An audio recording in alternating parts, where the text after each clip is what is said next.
So for those of you who don't know me, my name's Lawrence Mead. I'm the Regatta Director. Thank you all for making the effort to come to Cowes Week this year, and thanks for coming to the Skipper's Briefing. We're not going to do it too formally. I'm going to quickly run through the sailing instructions with any issues that I think I should flag up, and then we'll do a little question and answer session. I'm assuming that most people have done Cowes Week before, so I'm not going to go into all of the nitty-gritty of the obstruction zones and where you can't anchor, etc. I will skip over that relatively quickly. I hope everybody has got the amendment to the sailing instructions. So in addition to the sailing instructions, we have issued this printed document. Apologies for such a huge amendment. It's embarrassing as a race organiser to have to issue 7 pages before you even start the regatta. But a lot of that was merging classes or making changes because of issues forced on us by COVID. But all of the latest information is in that amendment, in addition to what's in the sailing instructions. Safety is a big part of sharing these waters with Barry's obnoxiously large super tankers. And we cannot afford for one of you to get run over by a super tanker, and we cannot afford to get in their way. So we do have to find a balance between racing and safety and sharing the waters with the super tankers. You're allowed to use your engine to get out of the way of one of them as an example. No penalty for doing that. If you're in danger, you need to get out of the way. If you're sailing an estuary, you need more than one paddle. But I'll introduce you to Barry in a few moments' time. So in terms of the sailing instructions,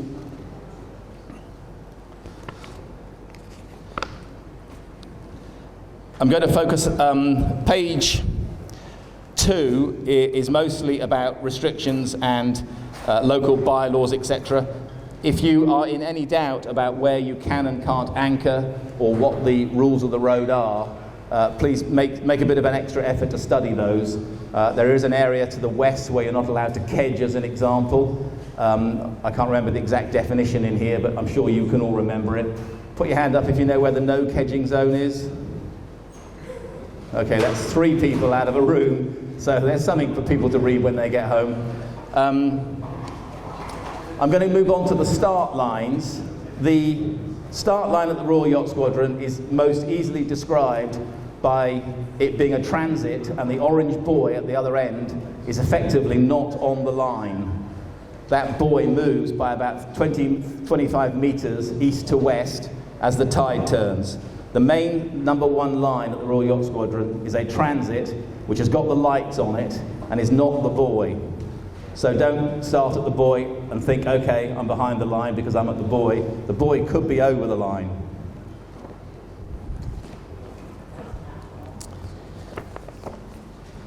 There are 2 lines at the squadron, the standard number 1 line, and then there's a western line. We don't use the western line very often, but we might. It's really good in a northerly, so if we have northerly on Tuesday or Wednesday, which is a possibility, it is a line we might use. If we use the western line, RYS line number 2, the lights will be switched off because they don't work on that line. Line number 2 is between the mast at the yacht squadron and what will be a blue buoy further down. It's not the same structure of start line as line number 1, which is a transit across the 2 masts. Will that make sense?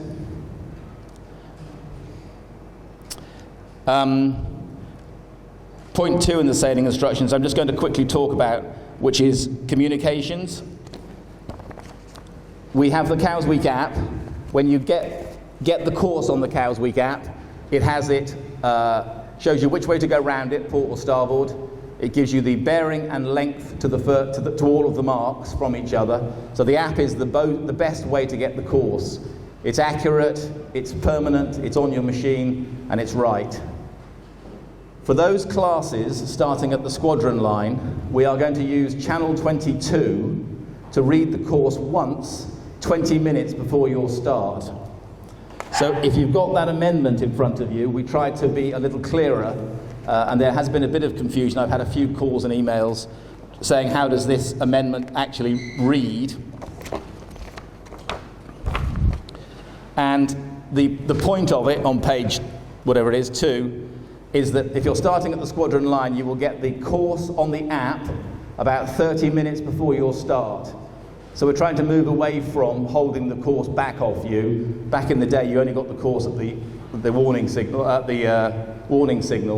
Now we will try to send you the course about half an hour before on the app.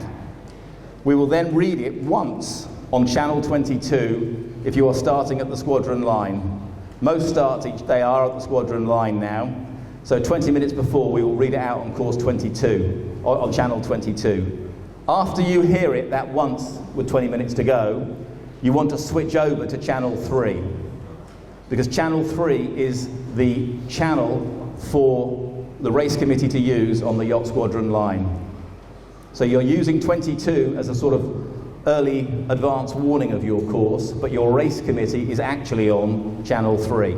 So when you're listening for the warning signal and then counting down to the start, that will all be on 3, which is in the sailing instructions. Code flag X for individual recalls.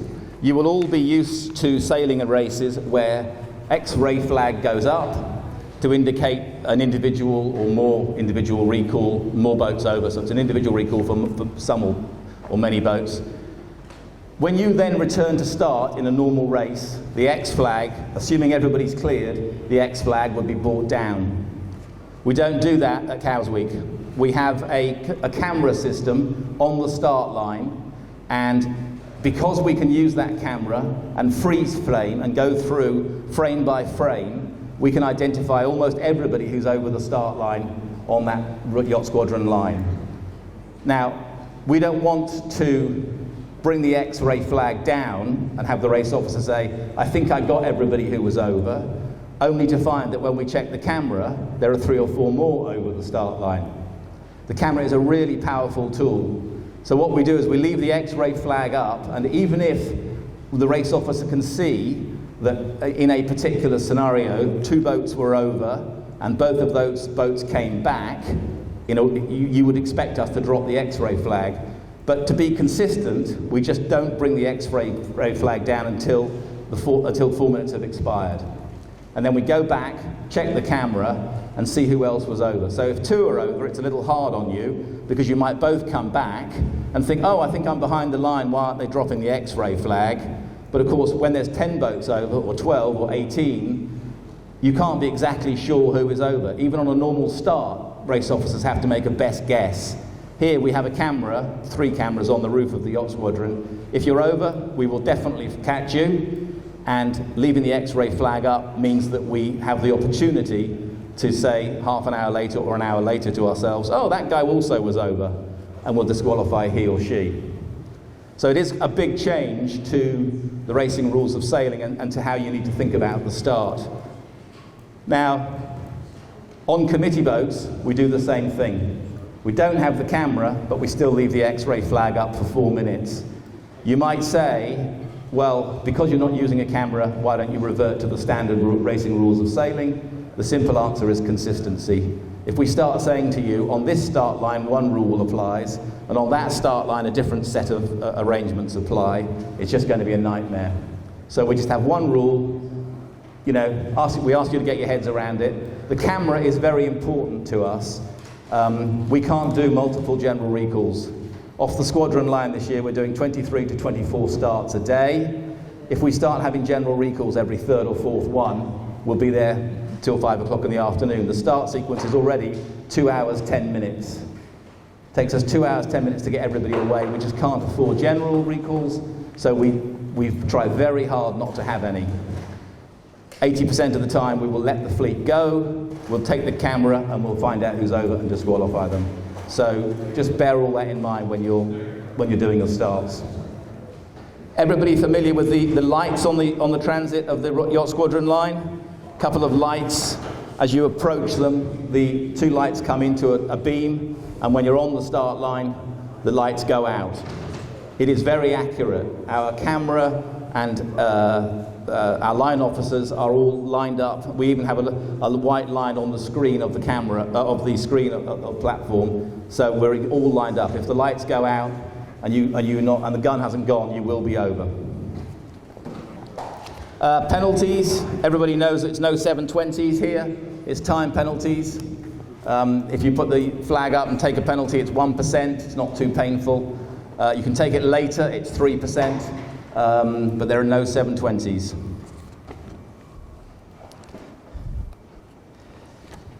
Right, our featured race of the day, our featured class of the day, is 2 races. So you will have all seen that there are effectively three starting groups. There is the Royal Yacht Squadron line. There is so-called Committee Boat 1, which for the sake of easy, old days used to be called the Black Group Committee Boat. It is no longer, it is just called Committee Boat 1. And we have the opportunity to send that boat to the most appropriate location rather than being committed to sending it to the Bramble Bank. The problem previously is we called it Bramble Start Line, couldn't move it. If the wind direction was different or the wind was better in a particular location, we used to sit there and agonize and say, well, we don't really want to send them there, but we've got no choice.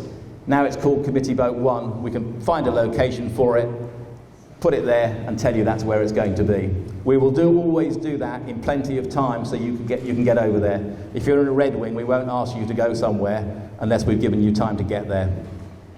I'm going to preempt a question about courses LA to LD, and I'm going to see if I can guess one of the questions that is apparently going to come up. So the first question you're all saying is, when I look at that diagram, do I have to go through the start-finish line on each lap? This gentleman's smiling, so he had the same question. No, you don't. If you are given 2 laps of that course, you've got to go up, down to the bottom, up to the top, and you can go through the start-finish line or not as you choose, and then come back down. So you follow the diagram, but the start-finish line is not part of each lap. Next year we will print out the order of rounding the buoys, as you might see in some other sailing instructions. We should have done that this year, but didn't do so.